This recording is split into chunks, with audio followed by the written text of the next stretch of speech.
Welcome to Real Talk with Bobby G, the voice of New York. This is episode 4, and I know guys are probably wondering what happened to episode 3. Well, episode 3 has been taken down by YouTube for violating their policy. But if you guys would like to listen to episode 3, all you got to do is click on the link in the description box. And with that being said, today's topic is, DC College Preparatory School community is mourning after teens murder at bus stop. So a 15-year-old been murdered, at school, third day in class, and, stabbed to death, unfortunately, in Washington, D.C. All right. ADC Charter School community is mourning the many mourning after a stabbing left one high school student dead and another in custody. The student killed has been identified as 15-year-old Kernan Payne of Southeast D.C., a ninth grader at KIPP D.C. College Preparatory High School. He was a wonderful student, a tremendous person, wrote Principal Stephanie Young in a Tuesday statement. He was a vibrant part of our school, and he will be deeply missed. Young also said Payne has been a member of the KIPP community since he was enrolled in their early childhood program. The entire KIPP community is hurting.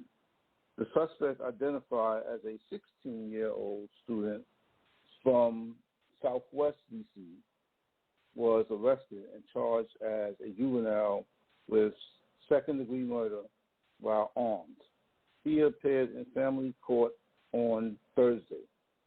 The fatal stabbing happened just steps away from KIPP D.C. Preparatory College on the 1400 block of Brentwood Parkway Northeast, right after school let out around 3 p.m. Wednesday afternoon. Police say there was an altercation, and when they arrived, the boy was unconscious and not breathing. A source with DC Fire told Fox 5, Lindsay Watts, it was a chaotic scene when paramedics responded. He says students and administrators were frantic and that the 15-year-old was in bad shape after being stabbed in the chest. Paramedics performed CPR, but the student did not survive. A trusted law enforcement source tells Fox 5, Stephanie Ramirez, there was some type of ongoing dispute between the two teams that several students had knowledge of and may have even been a part of. He was a great kid, quiet, respectful. That's how Payne's boxing coach described the 15-year-old victim over the phone. He declined to interview until more information is shared, but Tyrone Rush told Fox 5 he and Payne bonded very quickly once he began working with the team in 2018. Rush shared photos from what was described as Payne's first official boxing competition in April. Rush said the 15-year-old dominated his opponent.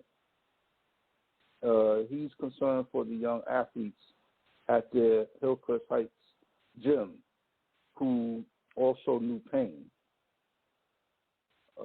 Videos of the 15-year-old boxing competition could be seen posted to the Instagram page of the boy's mother. She cheers him on in several different posts, commenting on how proud she is. The victim's mother posted to Instagram on Thursday, I am not okay.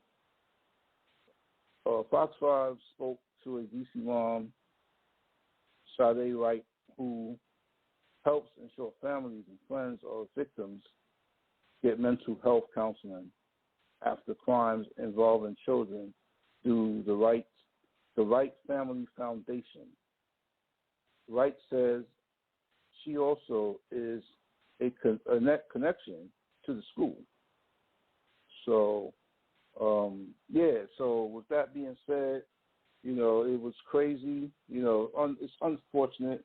It's very sad, third day of school, and you have someone from Southwest D.C., committing a homicide, a murder.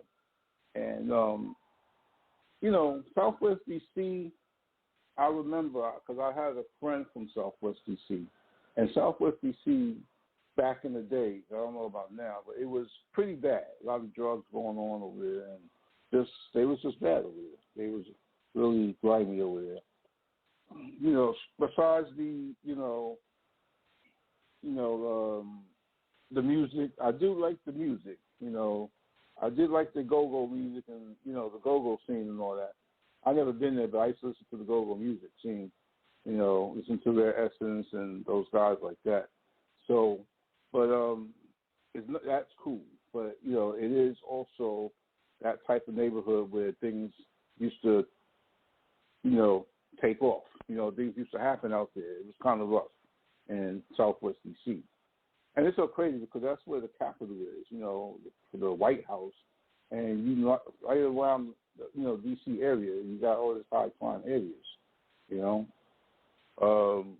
But anyway, man, it's just unfortunate. I feel my heart goes out to the young man's family, everyone, friends and family, everyone that, who has to deal with that, that loss, that tough loss. It's always tough to lose someone close or someone, there to you and everything. It's unfortunate. Just hope that justice will be served. The guys in custody. And it's messed up because, stuff like that happens. You lose two people. You lose the one who lost his life, and then the other one is going to prison for probably the rest of his life, or most of it. So you get, black on black crime, and we really have to check that, man. It's really depressing to me. I hate hearing about black on black. I'm not sure of the person, who did it, but chances are it's probably a black or black crime. I don't have a description of the person who did it, but it probably is. If it is, then, I'm not going to say what it is. If it is, it's not good. So, but that's not a good thing. So we have to really politic ourselves a little better, and,